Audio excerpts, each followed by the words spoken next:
अस्सलाम वालेकुम दोस्तों, अहमद रज़ा यूट्यूब चैनल को सब्सक्राइब नहीं किया, सब्सक्राइब करें, लाइक करें और शेयर करें। इस वीडियो को आखिर तक देखें। टीपू सुल्तान को किसने शहीद किया? औरिया मकबूल जान साहिब ने 2014 में एक कॉलम लिखा था जिसका उन्वान था तुझे आबा से अपने कोई निस्बत हो नहीं सकती। इसमें औरिया मकबूल जान साहिब ने स्कॉटलैंड के दारुल हुकूमत में वाक़े एक म्यूज़ियम का जिक्र किया है जिसमें टीपू सुल्तान की तलवारें, चादरें और दीगर सामान पड़ा है। औरिया मकबूल साहब कहते हैं कि मैं हैरान था ये सामान बरसगीर से यहाँ क्यों लाया गया। फिर कहते हैं दरअसल इसकी वजह यह थी कि टीपू सुल्तान को जिस फौज ने शहीद किया था इसके सरबराह का ताल्लुक स्कॉटलैंड के दारुल हुकूमत से था। इस शख्स का नाम डेविड था। ये 1757 में एक ताजिर के घर पैदा हुआ। इसने 1772 में फौज में कमीशन हासिल किया और 1779 में इसे कैप्टन की हैसियत से हिंदुस्तान भेज दिया गया। दोस्तों, चैनल को सब्सक्राइब करना ना भूलिएगा और वीडियो को आखिर तक देखें। इसने कर्नल बेली की सरबराही में टीपू सुल्तान के वालिद हैदर अली से जंग पर लड़ी।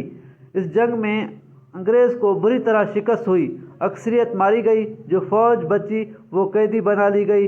डेविड भी शदीद जख्मी था, इसे भी कैदी बना लिया गया। इसने 4 साल कैद काटी, फिर आज़ाद होकर इंग्लिस्तान पहुंचा तो इसे लेफ्टिनेंट कर्नल के ओहदे पर तरक्की दे दी गई और फिर 1790 में इसे दोबारा हिंदुस्तान भेज दिया गया। यहाँ इसने टीपू सुल्तान के साथ बहुत सी जंगें लड़ी। आखिरी जंग में 50,000 सिपाहियों ने हिस्सा लिया।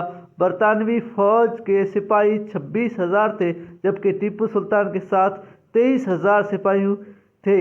जब मीर सादिक की गद्दारी की वजह से बरतानवी फौज किले के खुले दरवाज़ों से अंदर दाखिल हुई तो टीपू सुल्तान के साथ लड़ने वाले फ्रांसीसी सिपाहियों ने इसे खुफिया रास्ते से भाग जाने का मशवरा दिया। तो इस पर टीपू सुल्तान ने अपना तारीखी जुमला कहा, शेर की एक दिन की जिंदगी गीदड़ की 100 साल जिंदगी से बेहतर है। ये 4 मई 1799 था। उसी दिन टीपू सुल्तान को शहीद किया गया और उसी शाम टीपू सुल्तान को दफन कर दिया गया। औरिया मकबूल कहते हैं टीपू सुल्तान के नवादरात के साथ एक तहरीर है जिसके अल्फाज ये थे कि टीपू सुल्तान हिंदुस्तान में बरतानिया के मफाद के लिए इतना बड़ा खतरा साबित हुआ था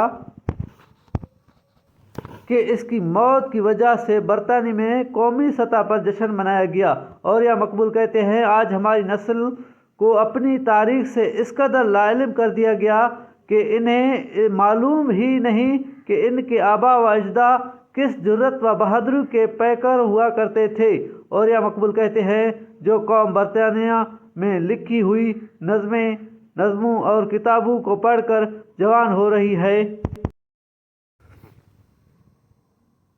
इसे क्या खबर कि इसका को एक माजी था जिस पर इसे फ़ख्र करना चाहिए था। और यह मकबूल कहते हैं जो कौमें दूसरों की अज़मतों की कहानियाँ पढ़कर जवान होती है वो मरूब जहन और मुर्दा ज़मीर लेकर पलती है। दोस्तों, हमारे असलाफ कितने बहादुर थे और अपनी कौम, मिल्लत, मुल्क के लिए अपनी जानें कुर्बान की, लेकिन हम उनकी इस खून और जान को रायगा कर रहे हैं। दोस्तों, अगर वीडियो पसंद आई हो तो चैनल को सब्सक्राइब करना ना भूलिएगा और इस वीडियो को ज़्यादा से ज़्यादा लोगों में शेयर करें और वीडियो को सब्सक्राइब करना, चैनल को सब्सक्राइब करना ना भूलिएगा ताकि हर आखिर ऐसी आने वाली वीडियो आप लोगों तक पहुँचती रहे। और हमारे असलाफ की वीडियो को, चैनल को सब्सक्राइब करना, वीडियो को शेयर ज़रूर करना।